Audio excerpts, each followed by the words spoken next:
For many of us, there's nothing like working in a garden. I wasn't much of an outdoor girl growing up, I admit. But don't get me wrong, I went through my girly tomboy phase where I'd play softball in skirts, tight, and flats. And yes, I'd steal bases and slide into home plate, which was a sight everybody could not believe. But I didn't care much for getting my hands dirty, really. As I started getting into gardening around the time of the pandemic and due in part to my husband starting a gardening program at his school, I started to feel a sense of peace and calm while working in the garden. I was feeling that same feeling as I was transferring some plants from our indoor hydroponics garden system to their new pot homes. As I poured water into the soil to prepare it to accept the roots of the plants, I suddenly recalled a saying that actress Victoria Rowell, primarily known for her role of Drusilla Winters on The Young and the Restless, yes, her, she shared with me many years ago. We met when she was a guest speaker for our Black History Month event when I was working at Royal Caribbean. And as the chair of the event, I had the privilege of meeting Ms. Rowell. And I got to escort her around the offices. We talked, exchanged stories because my family was a family of foster parents. At the end of the event, she gave me a signed copy of her book which was her memoir about her years in foster care and beyond. It was actually an ode to the women that raised her during those times. After signing with some pleasantries, she ended her autograph with a quote that she attributed to a West African proverb, and it says, "Where there is mud, there is water." With my hands in the moist soil, gently placing the roots into a carefully dug hole, I thought of how often we are all in mud, sometimes sinking and never realizing there is also water. Hi, ladies. I'm Shai, and I'm so excited to welcome you to Coffee, Cocktails, and Clarity. As a woman navigating my own journey, I've experienced the ups and downs, the triumphs and challenges that come with being a woman in today's world. I created this podcast as a space for us to have authentic conversations and connections, to share stories and inspire each other. Let's break down barriers, celebrate our successes, and support one another on this journey together. So, take a sip, sit back, and let's have a chat. As I said, I didn't really play in dirt when I played outside. I rode bikes, I played tag, kickball, tetherball, I did everything else. But I didn't play with dirt, let alone mud. In a way, I guess I really didn't like getting dirty in that sense. Yet, as women, especially working women, we often find ourselves in the mud, and not always because of our doing. Sometimes the mud gets splashed on us, like when someone is throwing shade because we received acknowledgement for a great job we've done. Other times, we find ourselves sinking in mud because we're overloaded by work that we either chose to take on or that has been piled upon us because our coworkers are overworked or they just aren't doing their job, or we may just have ineffective leadership. In our personal lives, we may feel stuck in a relationship that isn't serving our needs anymore, if it ever did. We could be sinking under the weight of caregiving or dealing with our own health challenges.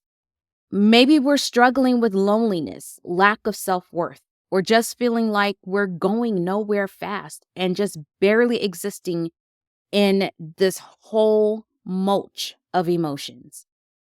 While some of us may not choose to play in the mud or be stuck in it, it's quite useful when we realize that where there is mud, there is water. You know, when I made my Cafe Bustelo, decaf of course, in my beverage of choice for today's episode, I looked at the coffee grounds and thought about how they work with water to make the most delectable cup of coffee. It's the same with mud. Without water, mud is just dirt. It can shift and become unsteady, especially if not packed tightly.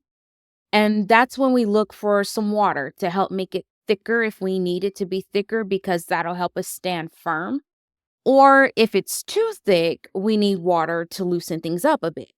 And if we get the consistency just right, then the mud that is made can be beneficial.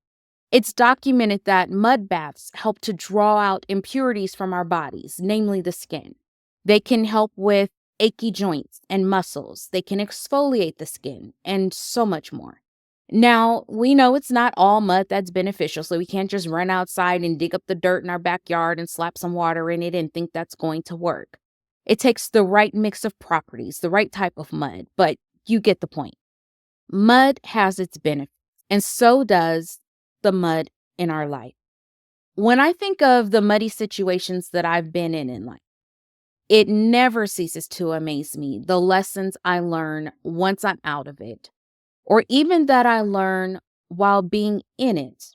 Since I have no choice but to stand still to figure out how to get out or how to grow, I've learned that there are lessons I can learn from being in mud.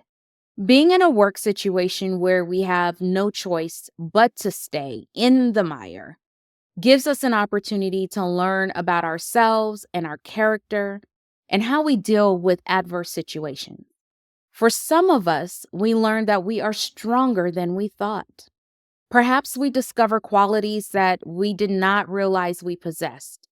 It might be endurance, assertiveness, the ability to communicate effectively, or we find we are influential and transformational leaders, able to stand above everything else and help others to grow. In our personal lives, we may discover our self-love and self-worth, which motivates us to leave an unhealthy situation. We may learn to be alone without feeling lonely because our lives are rich and full of genuine friends and a thriving support system. We see the value in being an active part of a community.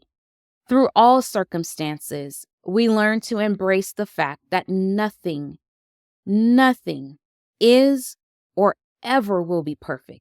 But if there's mud, there's water. That water is our hope that things will get better. That water becomes our lifeline to loosen up the mud that is hardening around us and trying to choke us. The water allows us the room and the space to breathe and be alive. The water lets us know that everything will be okay. And like the plants whose roots I put into the mud, we can grow and thrive. You will be faced with constant, muddy challenges. Some will require support from others to help us stand strong until we can be strong on our own. Others will require that we add nutrients to make mud for us, much like adding plant food to soil. And these nutrients will help us to grow personally and professionally so we can determine what to do next, that we can get out or grow and thrive. You see, some plants have to be uprooted and put into better soil or a better soil plant food mix. Or they have to have their pot put into a new environment where they can get more sunlight or more water. Whether we change companies, departments within the company, switch careers, stay in a relationship or leave, keep some of the same friends and support systems or go out and get new ones, or we stand still, allowing our support systems to help us while we soak in their love to help us heal, grow, and thrive. The mud only works to our advantage when we have water. Water can rinse away the muddy residue that stays with us long after we're finished being in the dirt. The water is our hope. The water can bring about change. The water can be our lifeline. We may not like dirt. We may not like being in muddy situations, but just remember, they both serve the same purpose. We just need to add some water.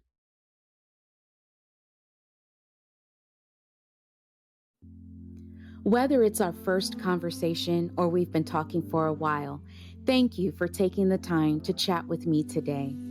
While you finish your beverage, take some time to meditate on today's conversation and journal your thoughts and feelings.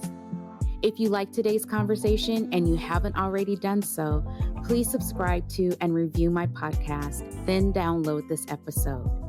Don't forget to join my fan page on fanlist.com/coffee cocktails clarity, where you can share your thoughts on the episode, ask questions, or share your story.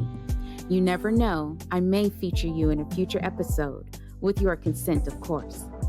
You can also follow me on social media. The links will be in the show notes. I hope our chat helped you to see things more clearly. I always enjoy talking with you, so let's take some time for us to get together again soon for some coffee, cocktails, and clarity.